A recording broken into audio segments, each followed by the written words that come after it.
Olá, boa noite! Hoje no especial TV Fevale vamos falar sobre casamento homossexual e quem está aqui comigo no estúdio vai falar e explicar esse assunto polêmico é a advogada Berta Schumann. Convidamos também o presidente da ONG Cores de Novo Hamburgo, mas não compareceu. Primeiro eu queria agradecer a tua presença aqui no estúdio, é um prazer te receber aqui na Fevale.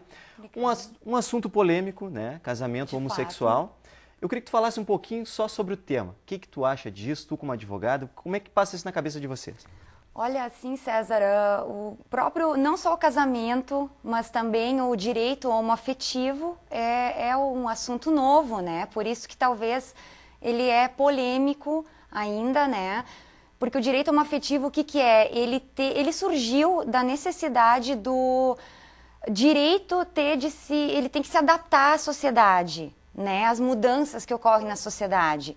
E não a sociedade que tem que se adaptar ao direito, né? A sociedade vai evoluindo e nisso sentiu-se uma dificuldade do Poder Judiciário de regulamentar essas questões e aí que foram surgindo ao longo desses anos as questões homoafetivas. E agora está em voga então a questão do casamento, tendo em vista que o país vizinho aqui, né, a Argentina, sancionou o casamento, né? Então, os especialistas nossos aqui, dos grupos de diversidade, acreditam que vai ter o reflexo aqui no Brasil disso, né? Porque qual é a ideia? Que nós aqui no Brasil, o legislador não vai ficar para trás da Argentina, nessa questão, porque isso aí também aconteceu na Europa, né? Na Europa houve, a Holanda foi a pioneira na questão do casamento e logo em seguida vários outros países também aderiram a isso, né? Nós temos hoje 9 países que legalizaram o casamento, então acredita-se que aqui, com essa questão da Argentina, em seguida o Brasil também vai aderir, até porque a questão religiosa do Brasil e da Argentina é muito semelhante. Como tu falaste para mim, o que difere, e de repente muitas pessoas confundem isso, que casamento homossexual não é necessariamente religioso, não. E sim o civil, no caso. Exato, seria a regulamentação dos direitos civis que essas pessoas procuram, né? Porque o casamento religioso é estigma, mas não é disso que está se tratando. A gente está tratando de direitos civis, né? Assim como a união estável e o casamento. São esses dois ramos que existem no direito de família e que regulamentam as relações do direito de família. O casamento e a união estável. Então é isso que a gente está procurando legalizar. Agora, no Brasil, no momento que a gente conseguir regularizar a união estável, já é um avanço, né? Porque nem isso a gente tem ainda. E o que a gente tem hoje para casal homossexual? Hoje a gente tem jurisprudências, né? As jurisprudências são entendimentos dos vários tribunais do país, né? Favoráveis nas mais diversas questões, né? Como alimentos, adoção, direito de herança, né? São os juízes, os desembargadores que decidem. Então se pega isso como os juízes pegam isso de amparo para as suas decisões. E é ali que os juízes vão legislando, né? Porque eu não tenho nenhuma lei ainda. Ou seja, difere de estado para estado. E de juiz para juiz também. Eu posso ter, aqui, por exemplo, aqui na própria comarca de Novo Hamburgo, eu tenho 2 varas de família, né? Então, numa vara eu posso ter uma decisão favorável, como eu posso ter na vara, na outra eu posso ter um juiz que não entende assim, né? Sim. Então, isso varia de juiz para juiz, né? Porque eu não tenho a lei, né? Mas eu tenho um projeto de lei, né? De autoria do deputado José Genuíno, ele é de 2009, do ano passado, que está em tramitação, até se achou que iria ser aprovado agora até o final desse ano, mas não vai ter como.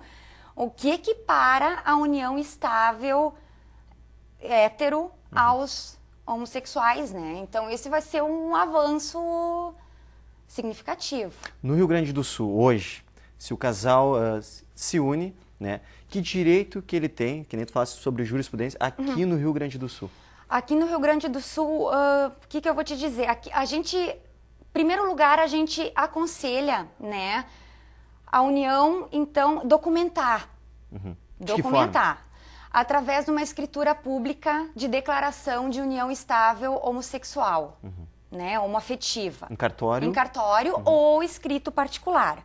Só que daí eu tenho diferenças, né?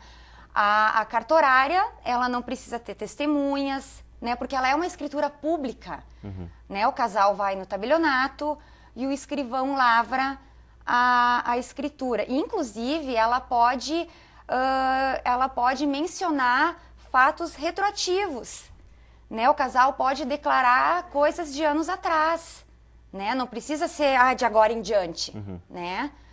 E a particular, que é feita no escritório, por exemplo, mas aí ela tem que ter a assinatura de 2 testemunhas e todo mundo reconhecer a firma por autenticidade para ela ter validade jurídica, né? Então seria por escrito particular ou escritura pública. Feito isso, como é que fica questões como previdência, fundo de garantia, herança? Como é que fica isso? Exato. Assim, a Previdência, o INSS tem desde 2005 uma portaria que permite, que regulamentou essa questão do direito da pensão por morte ao companheiro homossexual. E o requisito para recebimento dessa pensão por morte é a escritura pública de declaração. Então, essa já é... Uma garantia. Né? Sim, é uma garantia, né? Então, não só pro INSS, mas eu digo assim, para toda a questão de herança, para tudo, né? Porque o que acontece? Se acontecer uma fatalidade com um dos companheiros, eu primeiro terei de entrar na justiça, eu terei de provar que existia uma união, né, para ter uma sentença declaratória de união estável. Isso pode levar anos e provavelmente haverá uma discussão com família.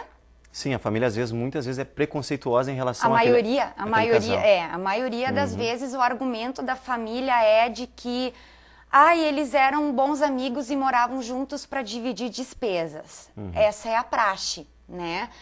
Então, eu tenho que ter uma sentença declaratória de que existia uma união para daí eu ter um direito para reivindicar. No caso de testemunha nessa situação, qual testemunha é válida? Amigos ou os familiares que têm o leve preconceito? Não, aí, no caso ali, eu vou ter que pegar amigos, porque familiares, claro, familiares daí serão tidos como, até como inimigos, né? Daí não valeria o depoimento, porque daí ele é parcial, né? Então, seriam testemunhas, seriam amigos que conheciam o casal.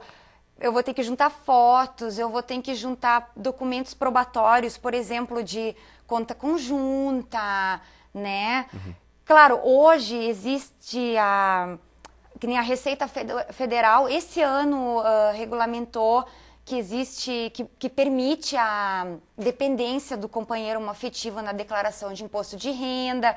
Então, assim, a gente vê que uma série de órgãos estão caminhando para regulamentar, né? Então, eu tenho uma série de provas hoje em dia já. Para facilitar. Para facilitar, menos a lei, né? Sim. Menos o legislador.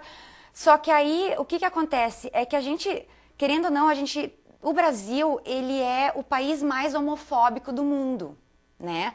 A gente mora num país onde a cada 3 dias é morto um homossexual, né? E o último censo mostrou também que a gente tem a metade das pessoas, metade é a favor da união homoafetiva e a metade não é. A metade é muita coisa. É uma barreira muito longa ainda para tentar vencer isso. Exato. Então, esses resultados também se refletem no Congresso na hora da aprovação. Sim, lá é meio a meio também. Exato. Consequentemente. Assim como o jurídico também. Exatamente. Então, por isso que a gente esbarra nessa questão até a regulamentação, né? Então, por isso que enquanto isso vai se usando ainda a questão da jurisprudência, da analogia, né? Porque a lei me diz que o juiz pode utilizar casos semelhantes para formar o seu convencimento. Então, é ali que entra o juiz, é ali que entra o poder judiciário, né? Um juiz preconceituoso, ele vai julgar de acordo com a sua Sua conduta é pessoal. Exatamente.